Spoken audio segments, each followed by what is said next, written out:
16. 16 straight games, and it all finally comes to an end. The crumbling of an empire built in Mile High finally falls. It's about time. It took far too long. It started. Here's the cool thing. I thought this was really neat. This 16 game streak with the Denver Broncos losing started with five turnovers, five interceptions from Peyton Manning. It ends after a five turnover game by the Kansas City Chiefs, and Denver walks away finally victorious after 8 years, eight 8 years. long years. I don't even remember what I was doing 8 years ago. I think I was in middle school. Damn, dude, how old are you? No, man, I was in college. I don't know what I was doing. Eight Definitely don't years ago, we remember. were in college. Holy cow. 2015. 8 years ago, we were in college. Yeah, Never mind. don't know what I was doing, but I was in college. Another crazy thing that I thought was wild about this game was the last time the Broncos won, Travis Kelce had 58 reception yards. Guess how many Oh, receiving yards he had in this game? 48. 58. He had another 58. Exactly 58. So Wow. just a whole lot of weird Fitting. coincidences all over the field during that game. It's fitting. I think we're all upset about the loss, and I think more so about the way we lost. Um, but I don't know if anybody is actually upset about the specific loss itself. Do you like no I don't know if many people realize how hard it is to continue that trend. It's kind of easy when somebody's not in your division, uh, and they're just like you maybe don't even see him that often. Like we kind of talked about it. I think in the pregame show there was somebody outside of the division. I think it was against the Lions, the Redskin or the Tommies now and the Lions. It was like 20 straight games or something like that. And but they're out of division. They don't know each other as intimately as the Chiefs and the Broncos do, or the Chiefs and the Chargers, the Chiefs and the Twice Raiders. a year, dude. Two times a year. It doesn't matter if you have a new coaching staff that comes in. Like the front offices know what's happening. The front offices could coach these games The because of players how get often. hyped up for it. That's the most hyped I've seen the Broncos all year. That's the most hyped I've seen the Broncos since Peyton Manning left. Like That was they're their Super always Bowl, talking about how upset they are in the locker room over the last like at least 3 or 4 years. You've got rookies coming in and being mad about what the Chiefs do to other division rivals in a game. It took them long enough. They finally got ahead of it. I've been saying this. Russell Wilson hasn't been playing well or horrible all season. He's got better statistics than Patrick Mahomes by a little bit, not by much. Now, I'm not saying he's as good as Patrick Mahomes. He's just not been playing as bad, and Patrick Mahomes has been having a bad year by Patrick's standards, which is um, saying something. which is saying something. That's saying a lot. And they're finally getting it done. Does this get them on the right track? I don't know. I don't know. I don't think so. They're really not that good of a team. Their mentality is really poor. Could this be a turning point for them? Most certainly. But this could also be a turning point for Kansas City, one of two ways. One of two ways. One of two, only one thing can happen. We can either improve from here and get better, just like we did last year with the Colts, or we can go downhill. Now, I don't think Patrick's going to let that happen. I don't think that this defense is going to let that happen. But I do wonder where this is going to put the offense because everybody continues to bring up that Indianapolis Colts game from last year where the offense played bad. The defense would kind of kept us in it. The defense kept us in this game. We easily could have turned around and won this if Sky Moore, everybody's talking about it, if Sky Moore doesn't drop that pass. I don't care if his arm was grabbed. They didn't call the flag. I don't care about the pick that was thrown MVS's way, and he was getting dragged the whole time. Refs are going to stop looking at that stuff the closer we get to the playoffs. They're going to start letting boys play. You got to get through it. Got to get They're not used to going it to now, help us out. man. You cannot wait until playoffs come around to get used to that type of play. These guys should As know it, but I, I, there are just so many things. Let's start off on a good note. Let's get the good stuff out of the way. This defense is fantastic. This wow. defense, they let up 3 touchdowns, and the 3 touchdowns all came with horrible field position and still made them have to absolutely work for it. 3 touchdowns, and the field position that the Broncos got with that was at the 50, at the 39, and inside the 10. What's the defense supposed to do with that? They like just like it's improbable. You couldn't have Russell Wilson when he started behind the 50 never got to the 50. Not once did that offense get to the 50 if they started behind it. It just wasn't often that they started behind it. It was an awful, horrible day. Muffed punts, can't catch, offensive linemen on the ground, on their face, watching Patrick run around in the backfield, nobody getting open. Defense is what kept us in that game. We didn't get a turnover, but this defense doesn't need to create turnovers. All they have to do is get stops, get the ball back from the punts, turnover on downs like they have been all year, and continue to give us a shot. We don't need the turnovers. Turnovers will come eventually. It's a numbers game. They haven't been coming the first half of this season. And with as great as this defense has been playing, by the numbers game, if they continue to play this well, we are going to end the season or end the playoffs with a ton of turnovers. If the offense figures something out, they're going to force teams to be more risky with their play calling, which will in turn force the defense to get all those turnovers. So that's what I'm looking forward to. But I mean, this defense, man, George Karlaftis is, I believe I saw it earlier, top 7 in the league in pressures this year. He's on Dude pace has a for motor. 13 sacks. Second year in the league, he is on pace for 13 sacks. He can be put in the same conversation if we're looking at year metrics, year 2, and if he's because again, like if he had played all the games last year, he had a ton of snaps last year, but if he had played all the snaps last year, what would his end statistics be?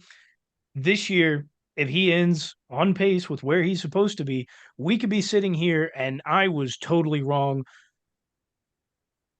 Tybo was completely wrong. I don't remember, Sean, if you were on the same page with us last year when we drafted him. We could be talking about George Karlaftis being in the same conversation as Nick Bosa, Joey Bosa, TJ Watt. As far as how I'm just talented they are, I'm or I'm talking, I mean statistics. Look at statistics, yes. I'm I thought you were talking talking year about something compare else. no. I'm just saying compare their yearly metrics if he's going to continue to trend this way. And if he's getting 13 sacks in year 2,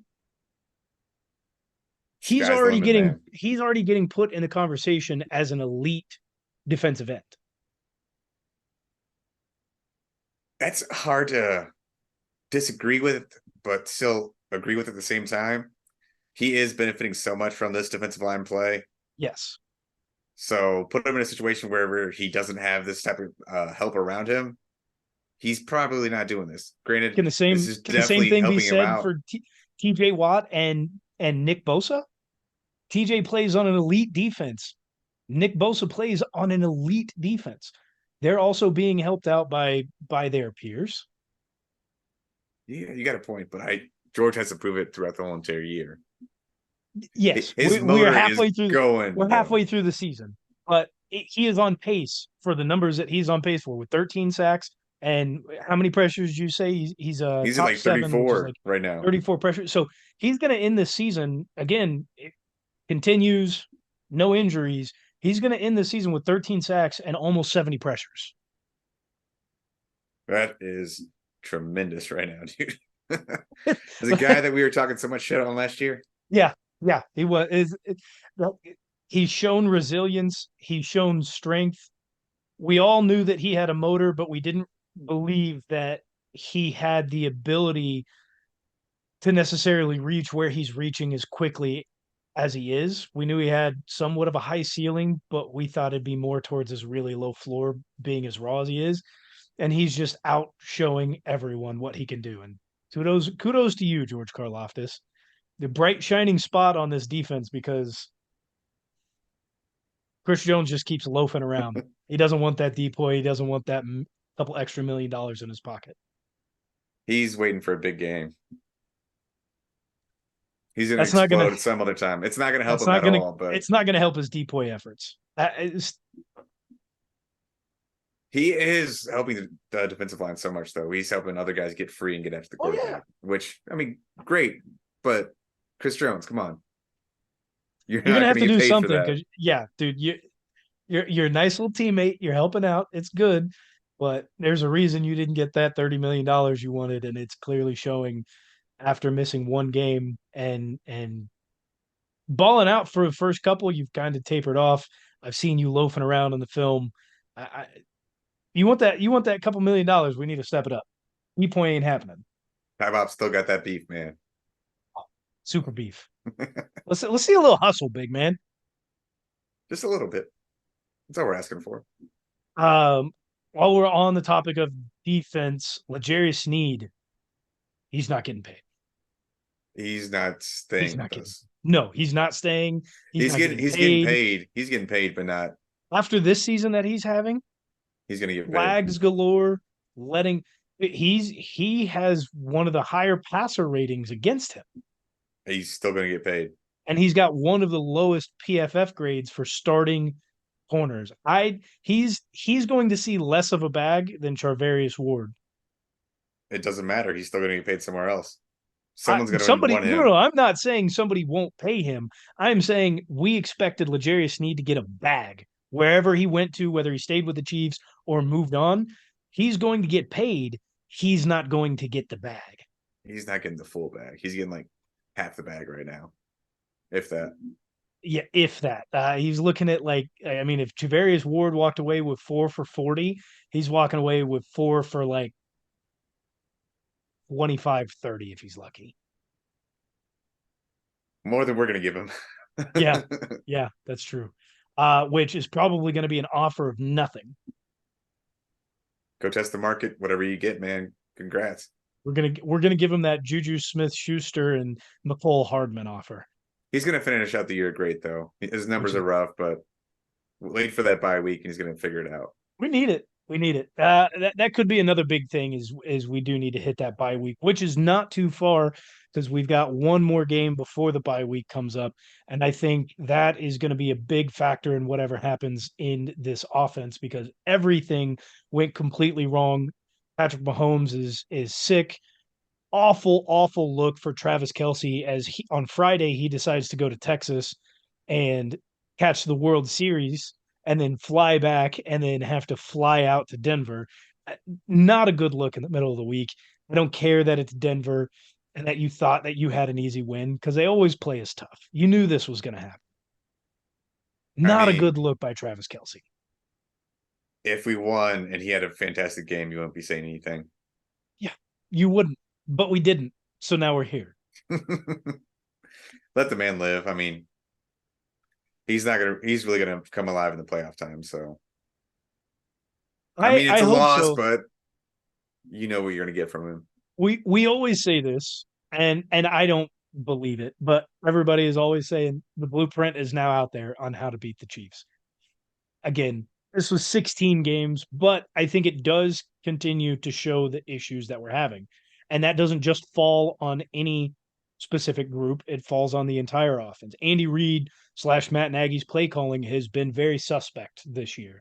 It has been very vanilla, which I think we usually get up until this point is when we really start to kind of turn it on. Um, but it has been vanilla. It hasn't been very fun to watch. There has not been cohesiveness between Patrick Mahomes and any of the receivers other than Travis Kelce. The offensive line has had lots of issues with penalties. The penalties look to be fixed at this point, except we watch this game and we see Donovan Smith and Jawan who's our Taylor. right tackle? Yeah, Jawan Taylor. I kept wanting to say Javante, and I was like, that's not right. Jawan Taylor. Both players, again, the offensive line really wasn't the issue, but both of our tackles were on the ground, on their face, most of the game looking up at Patrick scramble around and not really having the effort to get back up and help out where it was needed. The Do you think biggest that issue, do you think that the offense kind of made it look like a look ahead game? Like they knew where they were flying to Germany the next week playing the Dolphins, that they know it's the Broncos. We can figure it out. I think I there's a piece to that. It's not really a Um, letdown game, it's just they were kind of looking ahead to Germany. you know, if that's the case, I think I'd be more disappointed. Andy Reid, one of the oldest tenured coaches, Patrick Mahomes, who clearly seems to understand every intricacy of every single game. And I think Travis would be alongside Patrick in that. But if these players are spending too much time looking ahead, it's because Andy's also spending too much time looking ahead. It seems that they're all kind of always been on the same page. So if that's the case, that the players are looking ahead, then so is the front office, so is Andy Reid, so is the rest of the at least the offensive coaching staff because the defense showed up. And that's where I think I'd be most disappointed if that really truly was the case because Andy Reid knows better. I think we're just forgetting that. I mean, I agree with you as well, but I think we're forgetting that this is the Broncos Super Bowl. They get up for this offense. I mean, Broncos had a solid defense last year. They've struggled this year, but they got some players back finally. They looked a lot better against us. I mean, like you said earlier, division rival game.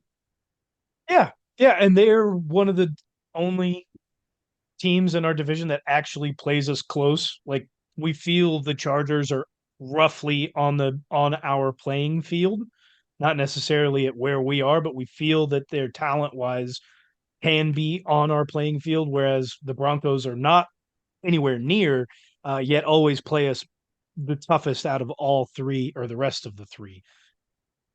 That could be the case, and most certainly is part of the issue with this game. And I don't think it's panic button time, but the deadline is coming up. By the time that you're hearing this, it's going to be a few hours from now, and the Chiefs will have not made.